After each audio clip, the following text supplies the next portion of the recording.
Shalom saudaraku, pesan kebenaran pada video kali ini adalah nubuatan Allah kepada manusia saat jatuh dalam dosa merupakan penegakan prinsip keadilan dan kasih-Nya agar manusia diselamatkan dari kematian kekal akibat dosa. Saudaraku, mari kita baca dari kitab Kejadian pasal yang ketiga ayat 9 sampai dengan yang ke-15. Tetapi Tuhan Allah memanggil manusia itu dan berfirman kepadanya, "Di manakah engkau?" Ia menjawab, "Ketika aku mendengar bahwa engkau ada dalam taman ini, aku menjadi takut, karena aku telanjang, sebab itu aku bersembunyi." Firman-Nya, "Siapakah yang memberitahukan kepadamu bahwa engkau telanjang?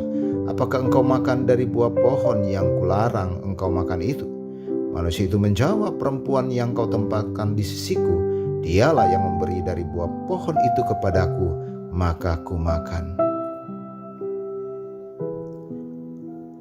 Kemudian berfirmanlah Tuhan Allah kepada perempuan itu, "Apakah yang telah kau perbuat ini?" Jawab perempuan itu, "Ular itu yang memperdayakan aku, maka ku makan." Lalu berfirmanlah Tuhan Allah kepada ular itu, "Karena engkau berbuat demikian, terkutuklah engkau di antara segala ternak dan di antara segala binatang hutan. Dengan perutmulah engkau akan menjalar, dan debu tanahlah akan kau makan seumur hidupmu. Aku akan mengadakan permusuhan antara engkau dan perempuan ini, antara keturunanmu dan keturunannya. Antara keturunannya akan meremukkan kepalamu, dan engkau akan meremukkan tumitnya." Saudaraku, kitab Perjanjian Lama secara menyeluruh sesungguhnya merespon berita selamat, kabar baik dari Allah untuk manusia. Nah, ini penting yang perlu Anda ketahui, bahwa manusia tetap diselamatkan oleh Allah. Kejadian 3 ayat 15, sesungguhnya ini adalah nubuatan selamat yang Allah janjikan kepada manusia itu sendiri. Inti nubuatan utama Allah adalah membebaskan manusia dari kuasa kematian. Kalau kita baca dari Kejadian 2 ayat 17, "Tetapi pohon pengetahuan tentang yang baik dan yang jahat itu, janganlah kau makan buahnya, sebab pada hari engkau memakannya, pastilah engkau mati." Ya, pasti. Perkataan Allah itu ya dan amin, saudaraku. Nah, keturunan perempuan yang dimaksud Allah adalah sosok anak manusia yang ilahi. Nah, ini harus saya dan saudara ketahui. Yang dapat membebaskan manusia dari kematian kekal. Nah, itulah keturunan perempuan yang dimaksudkan Allah. Saudaraku, Allah bukan menubuatkan sosok anak manusia yang akan membebaskan manusia dari penjajahan sesama manusia. Oh, bukan, saudaraku, bukan. Tetapi yang dinubuatkan adalah anak manusia yang akan membebaskan manusia dari kematian kekal, dari tawanan kuasa kematian. Itulah yang dimaksudkan Allah, saudara-saudaraku. Perhatikan pengembaraan manusia saat keluar dari Taman Eden. Hanya sebuah proses yang Allah tetapkan agar manusia memahami keadilan dan kasih-Nya.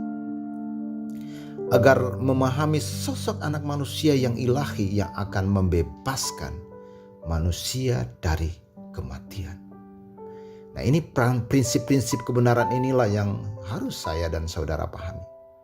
Nah, pengembaraan manusia saat keluar dari Taman Eden telah menciptakan banyak nabi, bahkan imam, yang dikehendaki oleh Allah sendiri untuk membimbing manusia itu sendiri, menuju kepada suatu proses, proses yang lebih utama lagi, yaitu datangnya Sang Juru Selamat.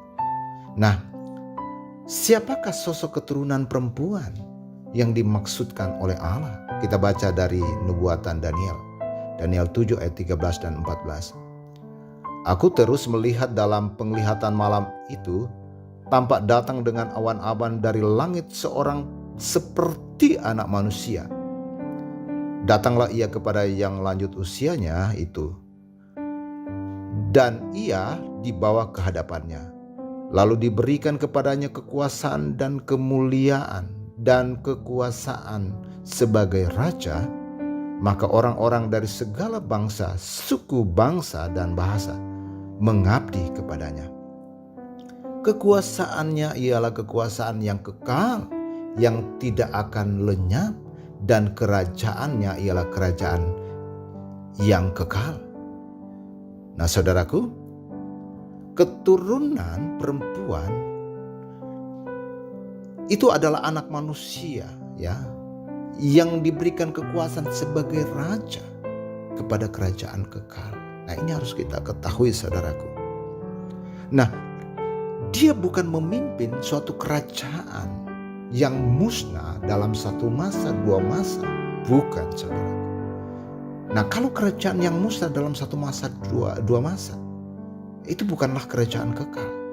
Nah, kerajaan kekal yang dimaksudkan di sini adalah dalam nubuatan Daniel, itulah kerajaan sorga. Dan rajanya adalah sang anak manusia, lahir dari keturunan perempuan itu. Dialah sang Mesias. Nah, ini harus Anda paham. Dialah Mesias, ya, sebagai raja dari suatu kerajaan kekal. Saudaraku, sebagai pengembara di bumi, manusia diajarkan segala sesuatu oleh para nabi, imam yang ditunjuk oleh Allah, agar manusia memahami siapakah dia, ya, agar manusia ditebus dan diampuni dosanya melalui pengorbanan domba. Nah, saat pengembara di bumi, Allah memberikan hukum Taurat agar manusia mengenal dosa itu, ya, yang mereka lakukan.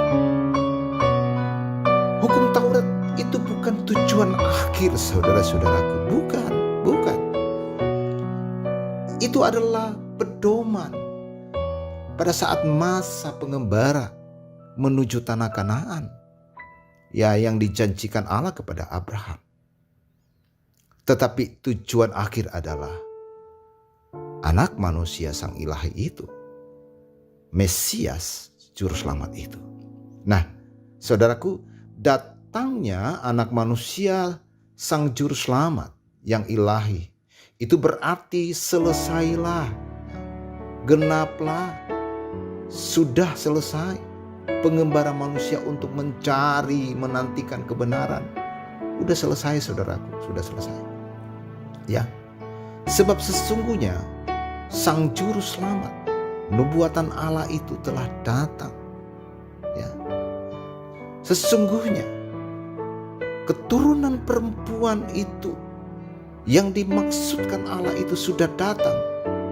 Dialah sosok ilahi, sang firman, pribadi Allah yang menjadi manusia. Ya, dialah sosok yang menjadi raja kerajaan kekal itu. Kekuasaannya kekal.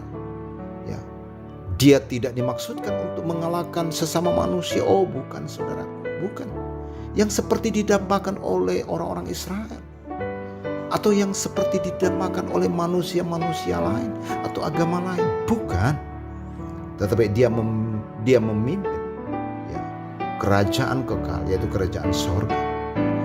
Dalam dia ada hidup, dalam dia ada keselamatan, di dalam dia, ya, kita diselamatkan, saudaraku. Kita dibebaskan dari kematian kekal.